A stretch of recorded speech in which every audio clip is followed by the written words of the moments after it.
गुनगुन तैयार होकर रूम से बाहर निकली तो उसके सामने एक हेड सर्वेंट मौजूद था, जो कि उसके पिता के उम्र का ही आदमी था। वो इस घर में सालों से काम कर रहा था, जिसकी वजह से उसे सभी हरी काका कहकर ही बुलाते थे। हरी काका ने गुनगुन को देखते ही कहा, देखो बेटिया, मुझे नहीं पता कि तुमने ऐसा क्यों किया, लेकिन मुझे जो बड़े मालिक से ऑर्डर मिला है वो तुम्हें करना ही होगा। ये कहते हुए वो उसे पूरे घर के कामों के बारे में डिटेल में समझाने लगे। गुनगुन को सबसे पहला काम ब्रेकफास्ट बनाने का मिला था। जैसे ही गुनगुन किचन में गई, उसके मुंह से निकल पड़ा, अरे बाप रे बाप, इतना बड़ा किचन! इतने बड़े में तो हम लोट लोट के खाना बना सकते हैं। वो इतने बड़े किचन को देखकर चौंक गई थी।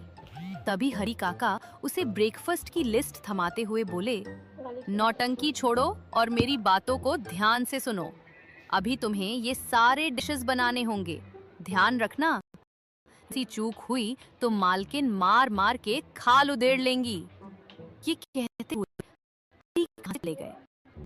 वहीं बेचारी गुनगुन उस लिस्ट को देखते हुए अपने आप से बोली, अरे बाप रे बाप, ये क्या है? इतनी बड़ी की लिस्ट, इतने सामान में तो हम पूरा बारात खिला देंगे।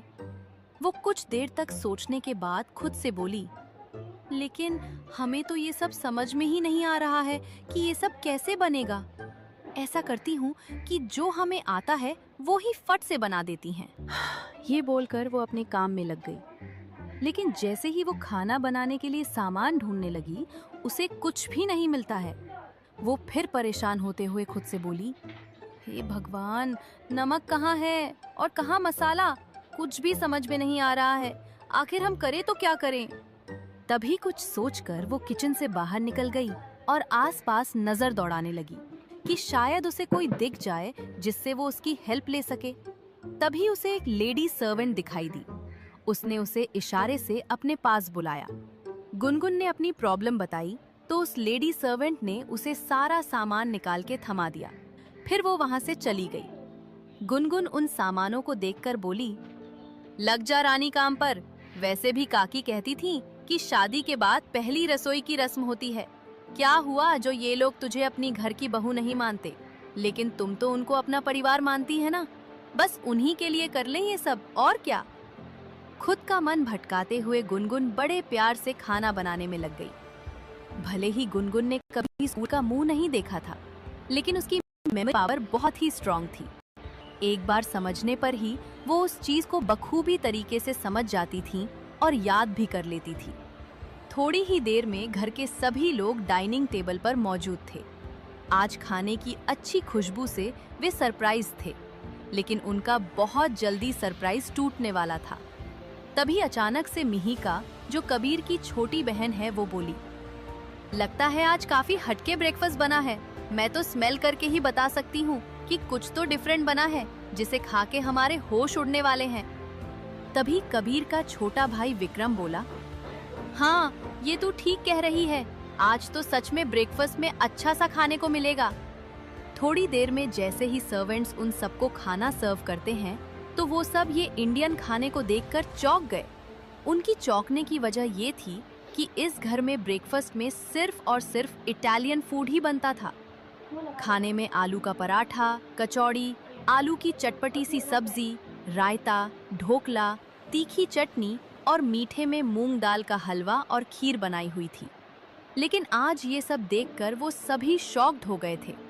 वहीं घर के कुछ लोगों को ये खाना देखकर मुंह में पानी भी आने लगा था। लेकिन बिना दादाजी के परमिशन के बिना कोई भी खाना स्टार्ट नहीं कर सकता था। तभी कबीर की माँ सपना जी हरी काका को तेज आवाज लगाई। वो आवाज सुनते ही हरी काका दौड़े दौड़े आए और बोले, जी मालकिन, बताइए। सपना जी बोली, आप होश में तो है ना? आपको बहुत अच्छे से पता है कि इस घर में सुबह सुबह इस तरह का ब्रेकफास्ट हम लोग नहीं करते हैं। फिर आज ये सब क्यों बनाया? हरी काका डरते हुए बोले, जी वो आज ये सब खाना नई बहुरानी ने बनाया है। वहीं जब सबने नई बहुरानी यानी गुनगुन का नाम सुना तो सबके चेहरे पर गुस्सा उतर आया। तभी सपना जी ने कहा, उसे फौरन बुलाकर यहाँ लाओ। थोड़ी ही देर में गुनगुन उन सब के सामने सिर झुकाकर खड़ी थी।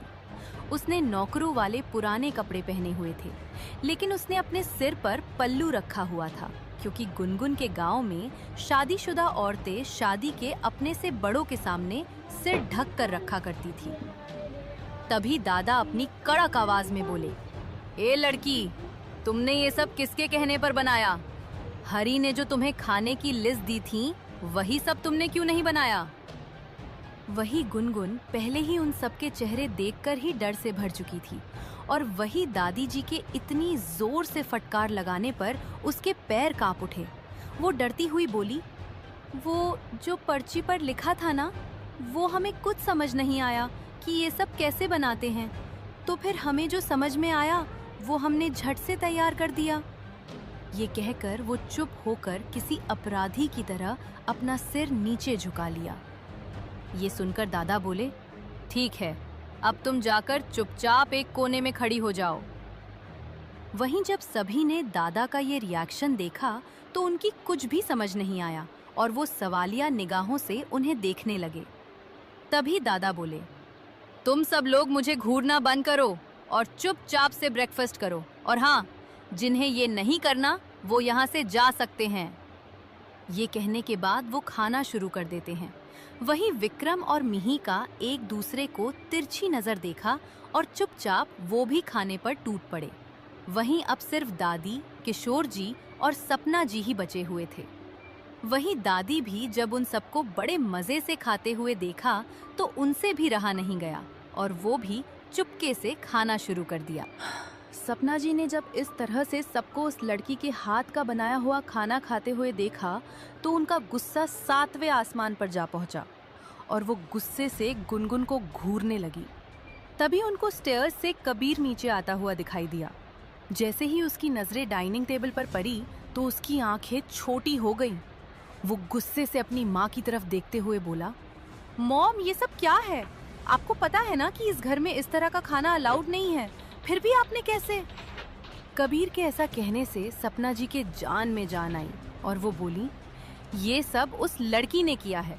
उसकी वजह से पिताजी ने आज हम सबको ये खाना खाने के लिए कह रहे हैं। वहीं जैसे ही कबीर अपनी माँ की बात को सुना तो उसका खून खौल उठा और गुनगुन की तरफ देखते हुए बोला, तुम्हारी हिम्मत कैसे हुई ये सब बकवास बनाने की?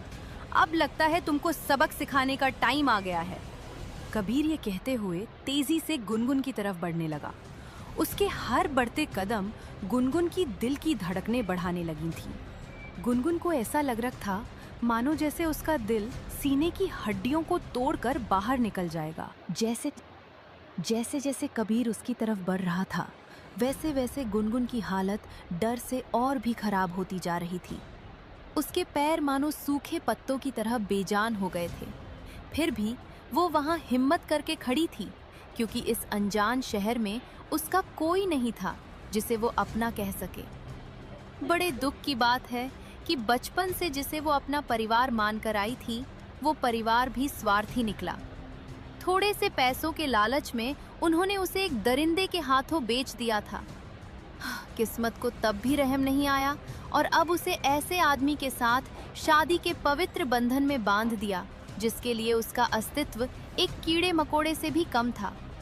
वो कभी भी उसे पैरों तले रौंद सकता था और वो कुछ नहीं कर सकती थी। तभी वहां मौजूद कबीर ने जोर से अपने नौकरों से कहा, इस घर के जितने भी नौकर हैं वो मेरे सामने एक लाइन में खड़े हो जाएं। कबीर का ये ऑर्डर सुनते ही सारे नौकर एक लाइन में खड़े हो गए। लेकिन कबीर के मन को इतने से भी कहाँ सुकून मिलने वाला था। उसने गुनगुन की तरफ देखते हुए कहा, ओ हेलो, हाँ तुम भी चुपचाप इन सबके साथ लाइन में खड़ी हो जाओ। आज से तुम भी इन्हीं में से एक हो, समझी? तुम्हारी हैसियत इस घर के किसी नौकर के बराबर भी नहीं है। यहाँ के नौकर भी हाई स्टैंडर्ड के हैं, लेकिन तुम तो। उसने रुककर चारों तरफ देखा और फिर ऊंची आवाज में कहा, कान खोलकर सुन लो, आज से ये लड़की तुम सबके ऑर्डर का पालन करेगी। जिसे भी कोई काम करवाना हो यही करेगी, समझ गए? अब तुम सब जा सकते हो। ये कहने के बाद कबीर बिना कुछ खाए ही वहां से निकल गया। वहीं पूरे हॉल में सन्नाटा पसरा हुआ था। कुछ देर बाद सब अपने अपने कमरों की तरफ बढ़ गए। गुनगुन अभी तक वहीं खड़ी थी। शायद उसके दिमाग में कुछ और चल रहा था। उसने चारों तरफ देखा, फिर चुपके से फर्श को छूकर अपने माथे से लगाती हुई बोली, आपके चरण ना सही, लेकिन आपके चरणों की धूल भी हमारे लिए खास है। आप चाहे कछू भी कह लो, लेकिन ये सच कभी नहीं बदलेगा कि हम ही आपकी पत्नी हैं। और हम आपसे वादा करते हैं, जब तक हम नहीं चाहेंगे तब तक हम इस घर से और आप सभी लोगों से कभी दूर नहीं होंगे। इस वक्त वहां गुनगुन के अलावा कोई भी मौजूद नहीं था। वो चुपचाप अपने काम में लग गई। लेकिन वहां कोई और भी मौजूद था, जो दूर से ही गुनगुन की सारी हरकतों को गौर से देख रहा था। वो शख्स कोई और नहीं बल्कि कबीर की दादी उषा देवी थी। ये सब देखने के बाद दादी सीधे अपने कमरे की तरफ चल दी। उधर मिहिका और विक्रम दोनों एक ही कमरे में बैठे किसी गहरी सोच में डूबे हुए थे। मिहिका बोली, विक्रम भाई, आपको क्या लगता है उस लड़की के बारे में? विक्रम ने हंसते हुए कहा, उस लड़की का तो पता नहीं, लेकिन उसका बनाया खाना बहुत अच्छा है। भाई, मुझे तो मजा आ गया। मिहिका गुस्सा होते हुए बोली, भाई, इस वक्त मैं सीरियस हूँ, क्योंकि इससे पहले जिस दामिनी से कबीर भाई की शादी फिक्स्ड हुई थी, वो तो मुझे बिल्कुल पसंद नहीं थी। इस बार मिहिका अपना मुंह बनाकर बोली, अच्छा हुआ कि उससे शादी नहीं हुई। विक्रम ने मिहिका के सिर पर हाथ फेरते हुए कहा, बात तो तू सही कह रही है छोटी, लेकिन ये भी मत भूल कि अब जिस लड़की से कबीर भाई की शादी हुई है, उसके बारे में हमें कुछ भी नहीं पता। मिहिका बोली, यही तो मैं कहना चाहती हूँ कि हमें इस लड़की पर नजर रखनी चाहिए। हो सकता है जैसा हम सोच रहे हैं वैसी वो हो ही नहीं। काफी देर तक बात करने के बाद दोनों मिलकर आगे की प्लानिंग करने में जुट गए। उधर दादा दादी भी गुनगुन की ही चर्चा कर रहे थे। तभी दादी बोली, क्या हमने उस लड़की को समझने में गलती कर दी? दादा चौंकते हुए बोले, आपको ऐसा क्यों लगा? और आखिर आप क्या कहना चाहती हैं? दादी बोली, मुझे लगता है हमें एक बार उस लड़की को इस घर की बहू बनने का मौका देना चाहिए। मेरी बूढ़ी आंखें कभी धोखा नहीं खाती।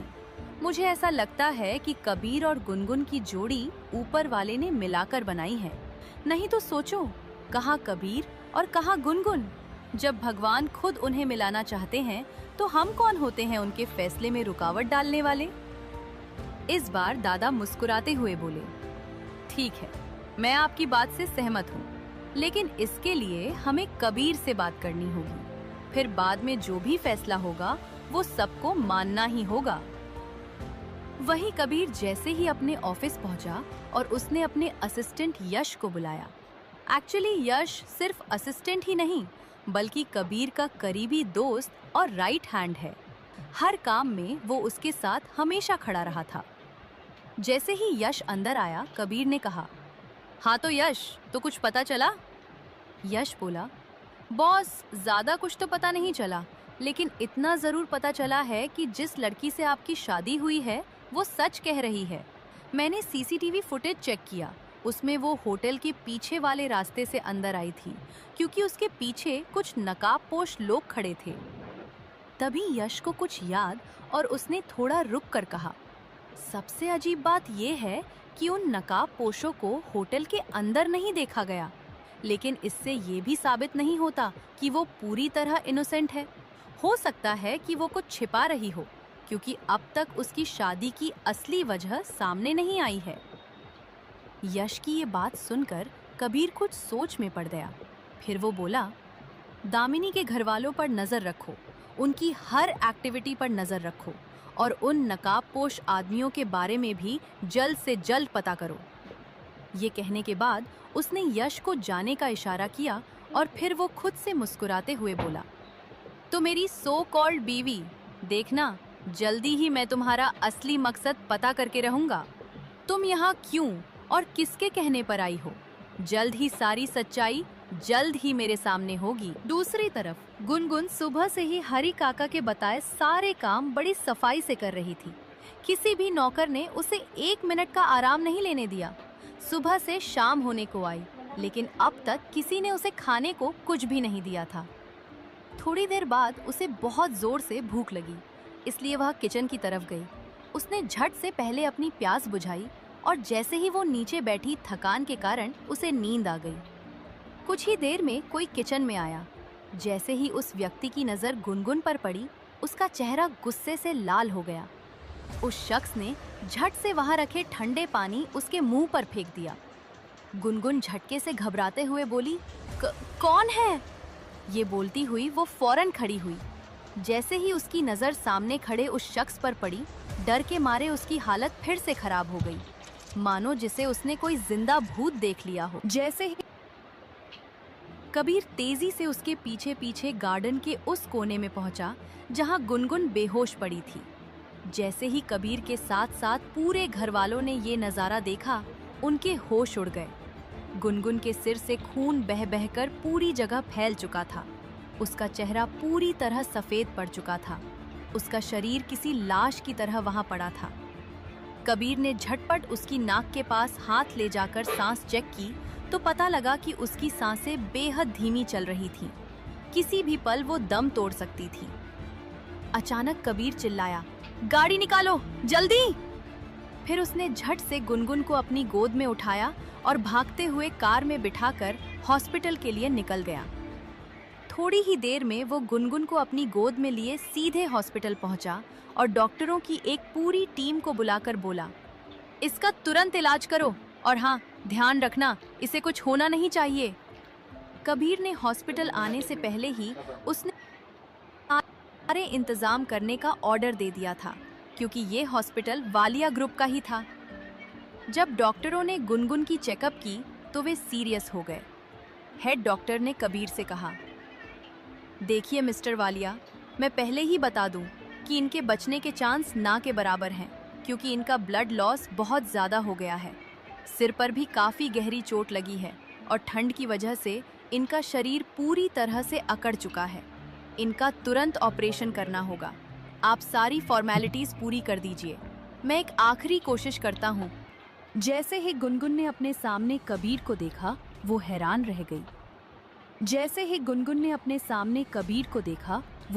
रह गई। उसे नौकरों से पता चला था कि कबीर देर रात को ही घर आता है, तो अभी इतनी जल्दी कैसे आ गया? तभी उसने मन ही मन कहा, कहीं ऐसा तो नहीं कि ये हमें परेशान करने के लिए आज जल्दी आ गए। यही सब सोचते सोचते उसकी आंखों से आंसू बहने लगे। उसने उम्मीद नहीं की थी कि सिर्फ उसे तंग करने के लिए वो इतनी जल्दी घर आ जाएगा। वहीं कबीर उसे गुस्से से घूरते हुए बोला, तुम यहाँ क्या कर रही थी? इतना कहकर वो चिल्लाते हुए सभी नौकरों को आवाज लगाने लगा। थोड़ी ही देर में घर के सभी लोग कबीर की आवाज सुनकर वहां इकट्ठा हो गए। कबीर ने नौकरों की तरफ देखकर गरजते हुए कहा, तुम लोगों को सुबह ही मैंने कहा था कि इस लड़की से सारे काम करवाना है, पर नहीं, तुम लोगों से एक भी जिम्मेदारी नहीं संभाली जाती। कबीर ने एक गहरी सांस ली, फिर ऐलान किया, यू ऑल फायर्ड। ये सुनते ही सभी नौकर घबरा गए और हाथ जोड़कर कबीर से माफ़ी मांगने लगे। ये नज़ारा देखकर गुनगुन को बहुत बुरा लगा। वो धीरे धीरे आगे बढ़ी और डरते हुए बोली, आप हमारे किए की सज़ा इन लोगों को मत दो, हम अपनी गलती की सज़ा के लिए तैयार हैं। जैसे ही कबीर ने गुनगुन की बिहारी एक्सेंट वाली बात सुनी तो वो गुस्से से आग बबूला हो गया। उसने तीखे स्वर में कहा, ये क्या बोल रही हो? तुम्हें ठीक से हिंदी बोलनी भी नहीं आती, गवार कहीं की। ये कहने के बाद कबीर और करीब आकर बोला, यू ऑल फायर्ड। कबीर ने गुस्से से अपने दांत पीसते हुए कहा, अब चुपचाप मेरी बात ध्यान से सुनो। मेरे आने तक पूरे गार्डन की सफाई हो जानी चाहिए। अगर गार्डन का एक भी कोना तुमने छोड़ा तो समझ लेना कि मुझसे बुरा कोई नहीं होगा।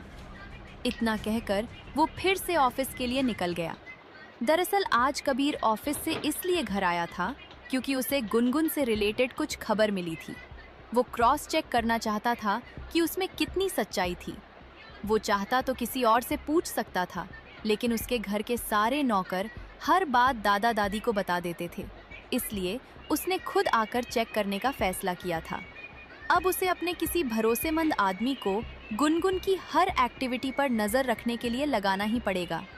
इसी मकसद से उसने नौकरों को मामूली गलती पर फायर कर दिया था, ताकि कोई और उसका करीबी बनकर उसे रिपोर्ट कर सके। दूसरी ओर गुनगुन चुपचाप गार्डन की सफाई करने में जुट गई।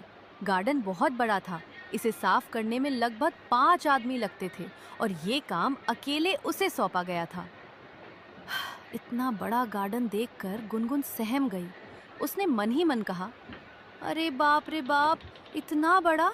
उन लोगों ने क्या कहा था? हाँ, गार्डन, इसको साफ करते टेके तो हमारी कमर ही टूट जाएगी। हे भोले बाबा, कहाँ फंसा दिया हम जैसी अबला को। मरती क्या ना करती, मन मारकर वह सफाई में जुट गई। ठंड का मौसम था। सफाई करते करते रात के 9 बज गए, लेकिन तब तक पूरा गार्डन साफ नहीं हुआ था। सुबह से लगातार काम करने की वजह से गुनगुन बेहद थक गई थी। सुबह से उसने कुछ खाया भी नहीं था। अब उसकी हिम्मत जवाब देने लगी थी। उसने कभी सपने में भी नहीं सोचा था कि शादी के पहले ही दिन उसे इतना कुछ सहना पड़ेगा।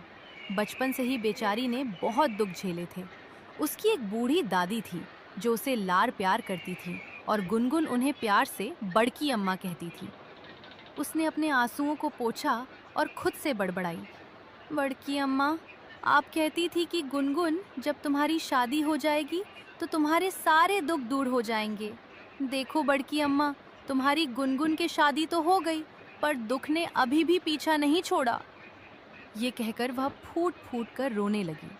कुछ देर बाद आंसू पोंछकर फिर से काम करने में जुट गई। ऐसे ऐसे वक्त बीतता गया और रात के करीब 11 बजे पूरे गार्डन की सफाई आखिरकार खत्म हो ही गई। उस वक्त तक घर के सभी लोग सो चुके थे। बाहर कड़ाके की ठंड थी। सारे नौकर भी अपना काम जल्दी जल्दी निपटाकर अपने अपने क्वार्टर में जा चुके थे। काम करते करते गुनगुन की हालत बेहद खराब हो गई। अब उसे ठीक से खड़े रहना तक मुश्किल हो रहा था। फिर भी वह धीरे धीरे चलते हुए सर्वेंट क्वार्टर की तरफ बढ़ने लगी।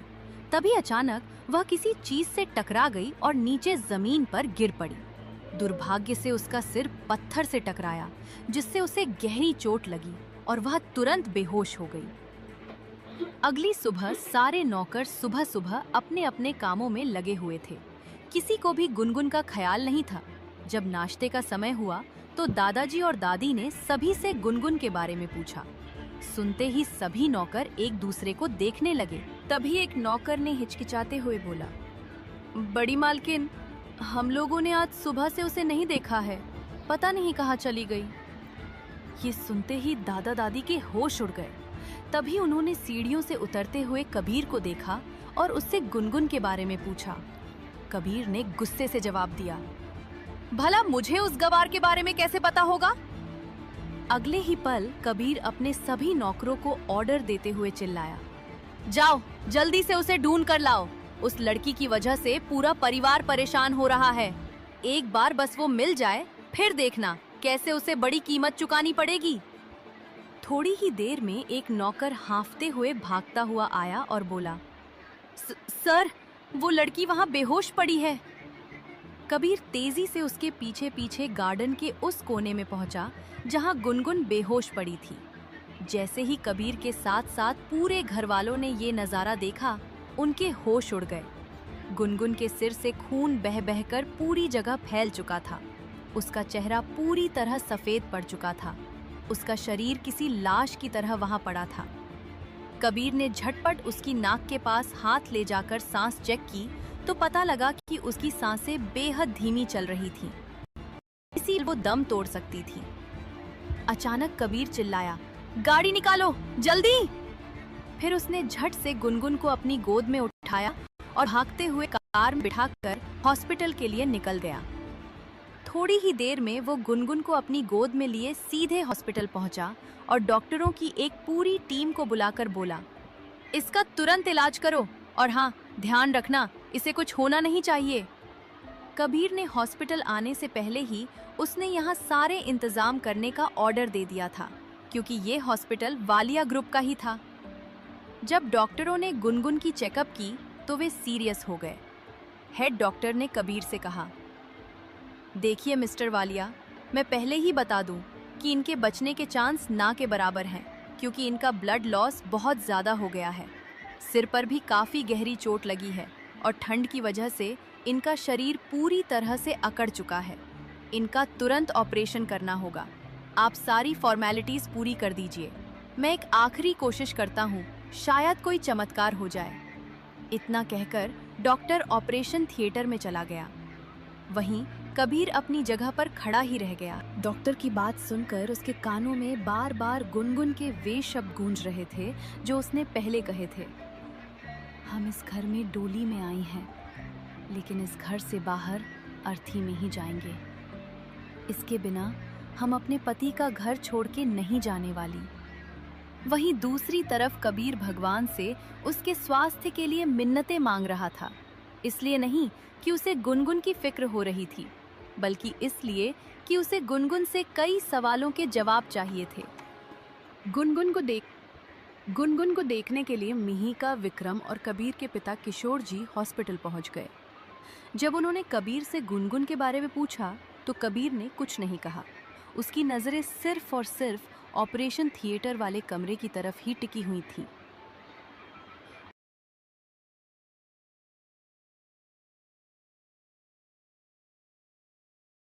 गुनगुन को देखने के लिए मिहिका, विक्रम और कबीर के पिता किशोर जी हॉस्पिटल पहुंच गए।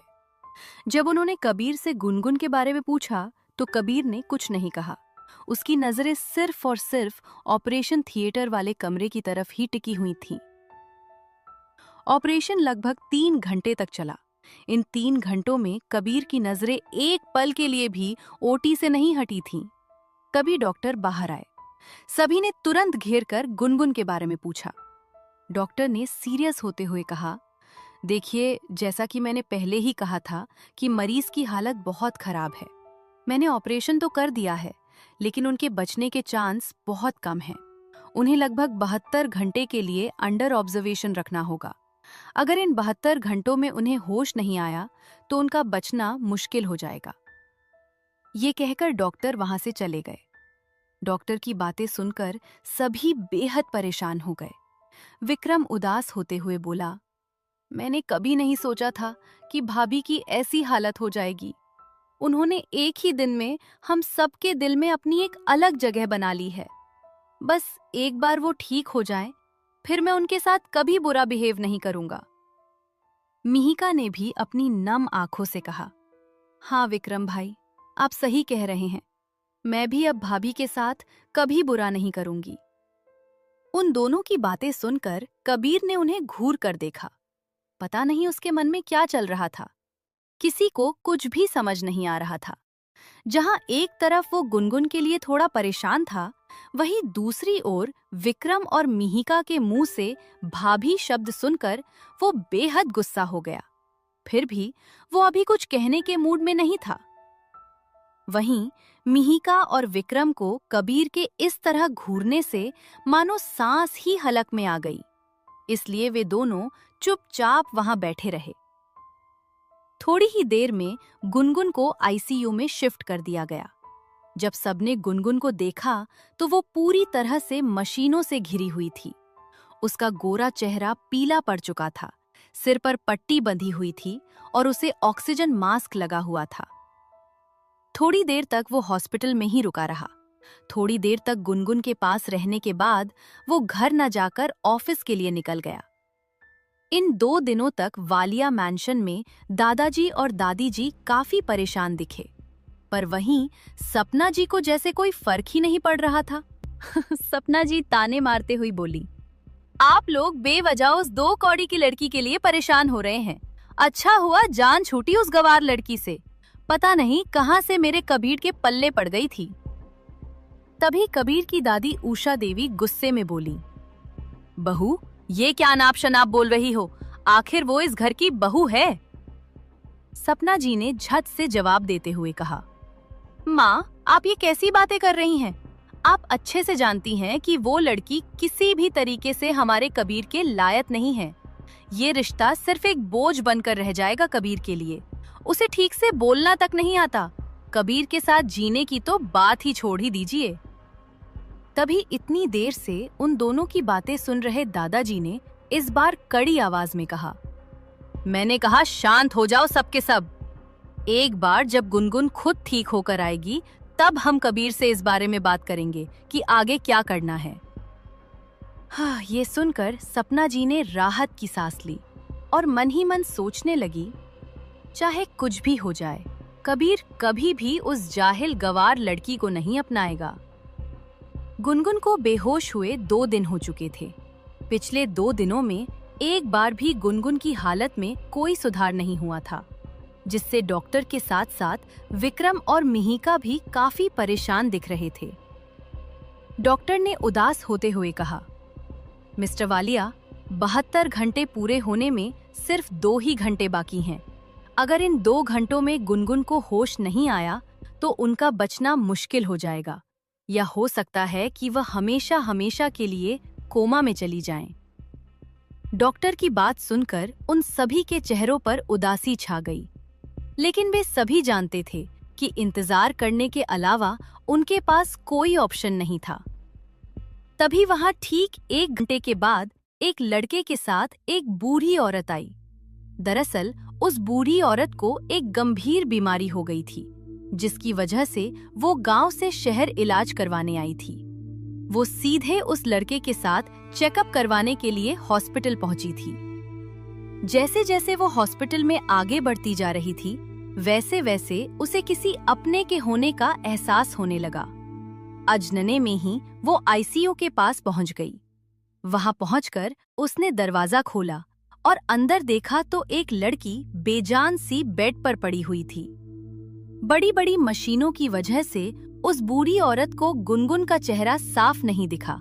वो बूढ़ी औरत बड़बड़ाती हुई बोली, पता नहीं क्यों, लेकिन तुझे देख के ऐसा लगता है कि जैसे मेरी बिटिया ही हो। पता नहीं मेरी गुनगुन कहाँ है। हे भोले बाबा, मेरी गुनगुन की रक्षा करना। इतना कहकर वो वहां से चली गई। और तभी एक जादू हुआ। उस बूढ़ी औरत की आवाज गुनगुन के कानों में पड़ते ही उसके शरीर में हलचल होने लगी।